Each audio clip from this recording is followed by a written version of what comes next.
대한민국의 세 번째 도약으로 가기 위해서는 예. 여러 가지 어떻게 장기적인 투자와 비전의 설계가 다 필요한 것인데 지금 보면 여전히 해소되지 않는 부분들이 뭐냐면 그 사법부를 위시한 세력들에서 오는 여러 가지 위협감 요런 것들이 존재하는 것이고 실제로 우리 내란 잔불조차 청산이 안 됐다라고 하는 것이 얼마 전에 여러 가지 영장 기각 사례들을 보면서 과연 이 상황들을 우리가 안온하게 지나갈 수 있을 것인가라는 위기감이 일부 국민들 사이에 나옵니다. 이게 그 방향으로 가면 인제 쪼금 전까지 그랜드 비전 얘기하다가 탁 이제 한숨 쉬면서 돌아가는 건데, 사법부가 보수적이어서 그런가, 사법부가 성역이어서 그런가 여러 가지 생각을 하는데, 또 한 극단의 생각으로 적어도 조희대 라인의 사법부는 내란 세력의 일원이 아닐까 하는 생각을 합니다. 비상한 시국에는 비상한 방법으로 수사나 조사를 관철시켜서 비상한 방법으로 재판을 열어서 굉장히 빠른 속도로 이걸 귀결짓는 거예요. 우린 과거에 다 그랬어. 아니 그랬죠. 예. 네. 그리고 불행한 체험을 가진 다른 나라 다 그랬어요.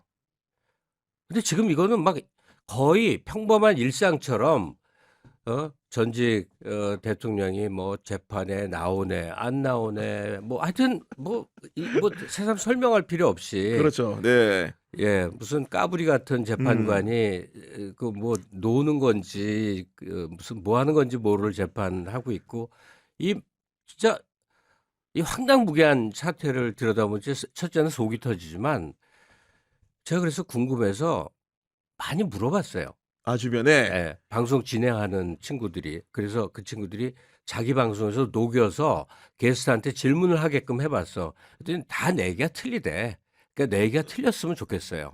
근데 제가 갖는 두려움이 하나 있어요. 이해관계가 걸린 그 일에 대해서는 사람들이 무서워요. 두 눈 그냥 부릅뜨고 무슨 짓이든 하거든요. 그러니까 보수 집단의 이해관계가 어 훼손되는 큰 상황 앞에서 저것들이 무슨 짓을 할지 모른다는데, 저는 가장 나쁜 그림으로 뭘 그려 보냐면, 국힘이 늘 암시를 줍니다. 이재명 정부 등장해서 지금까지 수많은 구호들을, 정부 비판의 구호를 네. 내지만 한 번도 빼놓지 않은 구호가 한 가지 있어요. 아 어떤 거죠? "이재명을 재판에 회부하라."예요. 그게 아주 묘하게 그 아스팔트 집단들도 그 얘기, 국힘도 계속 "이재명을 재판에 회부하라." 근데 우리는 이미 대선 과정에서 파기환송이란 걸 겪었죠. 그러니까 가장 나쁜 그림은, 이재명 정부의 인제 이 뭐 이렇게 여러 가다가 보면 이 굴절도 있고 그래서 지지율도 휘청거리고 하는 어느 시점에 윤석열은 아주 기묘한 방법으로 석방이 돼서 극우들의 아스팔트 구심점이 돼서 마구마구 인제 뛰쳐나오고, 이재명 대통령은 재판에 전격적으로 회부되면서 빠른 속도로 그게 진행이 되면서 당선 무효를 음. 목표로 한 일이 진행이 되는, 그래서 이 엎어치기, 이 정권을 엎어치기 하기 위해서 우리가 알고 있는 국힘, 사법부, 또 공조기관에 숨어 있는 곳들, 그다음에 아스팔트 극우들, 뭐 온갖 그들이 똘똘 뭉쳐 갖고 한번 뒤집기를, 거기에 조중동이 뒷받침이 돼서 뒤집기를 시도하려고 하지는 않을까? 내년 음. 어느 시점에? 혹시 저의 이런 상상이 너무 과도한 건가요? 아니 과도하다고는 생각이 저는 들지는 않고 왜냐하면 지금 사법부와의 이해관계가 굉장히 첨예해지고 있는 건 분명한 것 같고 왜냐하면 아까 밥그릇 문제로 치환해서 그렇긴 합니다마는 국민적인 문제임에도 불구하고 지금 사법부는 지금 독립을 부르짖으면서 마치 이재명 정부와 민주당이 추진하는 사법개혁안이 관철이 되면 하늘이 두 쪽 날 것처럼 하고 있거든요. 그런 상황 속에서 아까 보수 세력의 그런 요구 사항과 아스팔트 극우들이 또 인제 현장 지지를 해 준다고 한다면은 그런 식의 드라마틱한 반전 전개가 왜냐하면 개별 재판장에게 권한이 있기 때문에 또 그 부분이. 재판의 독립이나 미명하에 언제든지 그렇게 사태가 급변할 수 있는 조건은 있을 수 있다고 생각을 합니다. 근데 사법부는 한 번도 독립된 거를 본 적이 없어요. 다 양대 정치 진영에 굉장히 기울어져 있었죠. 조희대가 정점에 있는 조희대 라인의 사법부는 명확히 윤석열과 입장을 함께하는 사람이죠. 그의 주요 발언을 보면 명확히 알죠. 음. 그다음에 말도 안 되는 방식으로 윤석열을 석방시켰던 지기현 판사 보면 이거는 뭐 난 그 사람이 밤에 팸코 일베 이런 거에 열광하는 사람이 일 거라고 이렇게 혼자 추측을 해봐요. 그런 사람들 의외로 있거든요. 고위직에도.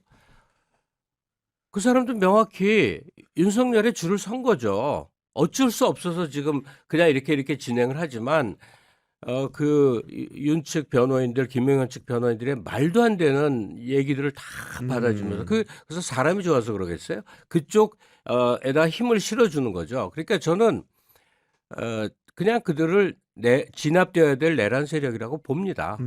그런데 한국의 공적 사법부야. 그리고 사법부는 어떻게 해서는 안 된다는 이상한 룰이 지배하고 있어.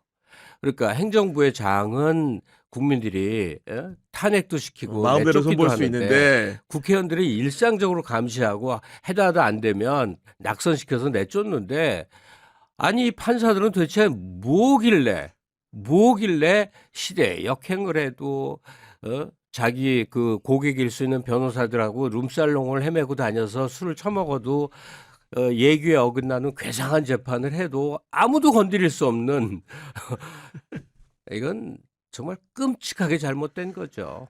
거기에 더해가지고 사실은 그 조희대 대법원장 임명의 주체가 또 윤석열 아닙니까? 그런 부분들이 있는 거고 다만 이제 이 사법 개혁을 두고 이제 일부에서 말하시는 분들 같은 경우에는 조금 더 약간 검찰 개혁의 문제 같은 경우에는 국민적 동의 지반이 워낙 높기 때문에 거스를 수 없는 국면으로 접어든 것 같고 다만 사법 개혁은 약간 좀 더 세련되고 정교하게 할 필요가 있지 않나요? 왜냐하면 조희대 임기가 이재명 대통령 임기보다 훨씬 짧기 때문에 그런 제언을 하는 분들도 있긴 하거든요.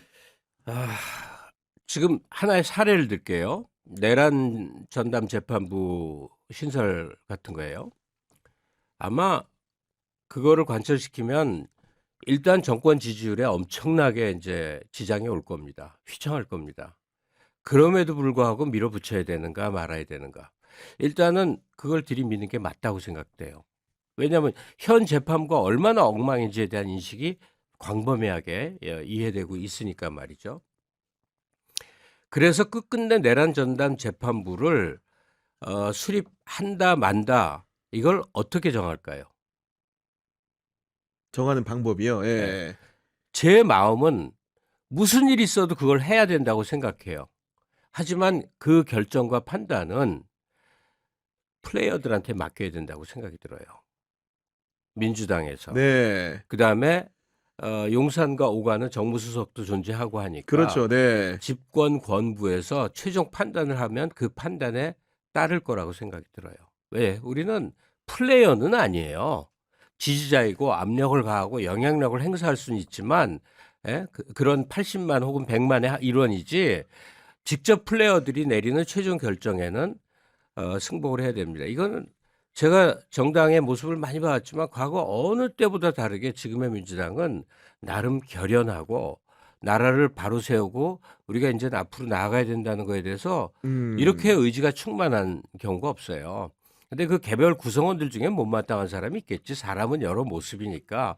그래서 형한테 말하고 누나한테 말할게요라고 해서 노이즈를 일으키는 웃기는 사람들 다 있어. 근데 전체적인 그 조직 문화 속에서 보면 우리 사회가 아는 온갖 진흙탕을 끌어안고 갈 수 있는 걸로 저는 하여간 민주당의 당적인 최종 결정 또는 이 용산과의 조율된 견해가 나오면 그 방향으로 가야 된다고 생각해요. 저 선생님 말씀 들으니까 갑자기 떠오른 게 이재명 대통령이 최근에 국무회의에서 정성호 장관을 이제 일컬어 가지고 그 백조에 비유하면서 내가 이제 물 위에 떠 있는 백조라고 한다면은 내가 얼굴이라고 한다면 그 밑에 열심히 이렇게 그 헤엄치는 발이 있다. 그 발에 백조의 발에 정성호라는 사람을 비유를 했었는데 이 얘기 왜 떠올랐냐면은 중요한 게 지지자들도 당연히 정부 출범에 기여한 사람으로서 여러 가지 생각이 존재하고 그중엔 다수의 의견이 존재하겠지만 우리 플레이어들의 결정을 존중하고 따를 줄 알아야 된다.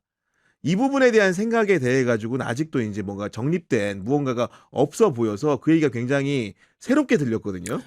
그러니까 정성호 장관 하는 거 보면 속이 터지죠. 근데 마치 그 분명히 이재명의 사람인데 검찰 편을 드는 듯한 사람, 예? 검찰을 최대한 존중하고 배려한 듯한 모습, 그거는 고도의 전략일 수도 있는 거죠. 네.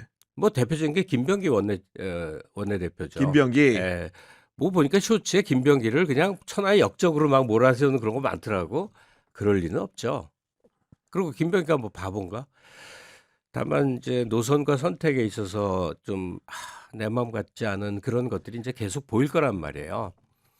근데 어느 선에는 영향을 목소리를 내죠. 근데 큰 결정 앞에서는 일단은 승복해야 되는 거죠. 저번 선거 때도 선거 제도 갖고들 뽀글뽀글했지만, 그렇습니다. 예. 네. 전 제일 안타까운 게 정청래에 대한 그 민주당 당원들의 비난이에요. 아, 정청래 대표에 대한. 예. 저는 정청래가 지금 얘기하는 것 중에 가령 그 대의원제를 해체해서 1인 1표제로 간다에 대해서는 위험성이 너무 많다고 생각이 들고, 그 1인 1표로 가자는 취지는 뭐 옛날에 쭉 해왔던 얘기예요. 왜냐하면 이제 의원들이 기득권화되는 거죠. 자기가 확보한 대의원들이 이제 이 과대 대표되는 그런 측면 때문에.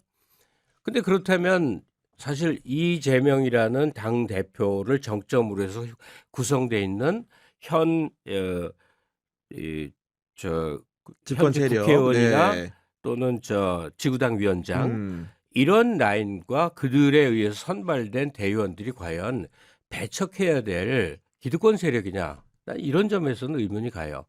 그리고 다수가 1인 1표를 갖고 마구 이제 표를 행사할 때 그 다수에는 예기치 못한 다수가 있을 수 있어요. 그건 국힘이 보여줬잖아요.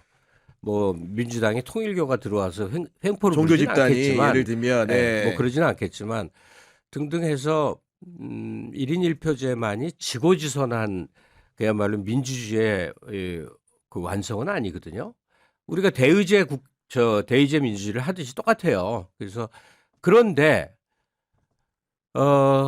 정청래 대표가 1인 1표제를 관철하려고 밀어붙인다 해서 정청래를 뭐 자기 정치하려는 역적으로 몰아붙이는 걸 보면 그건 또 너무 과도하고. 이건 예. 아닌데? 그렇게 해서는 대통령도 될 수 없고, 그거 아닌데? 자기 세력을 그렇게 그런 식으로 키워서 된 사람이 어딨어?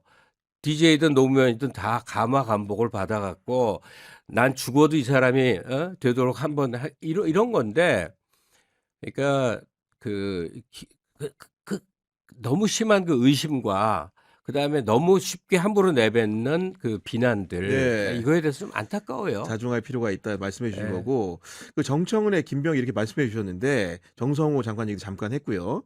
선생님 같은 경우에 그간에 보면 이재명 대통령 주변에 있는 분들에 대해서도 다양한 평가를 해오셨는데 이렇게 쭉 열어놓고 집권한 다음에 보니까 야, 이 정치인에 대해서는 좀 이렇게 새롭게 봤다거나 혹은 괜찮다라고 느낀 사람이 좀 있습니까?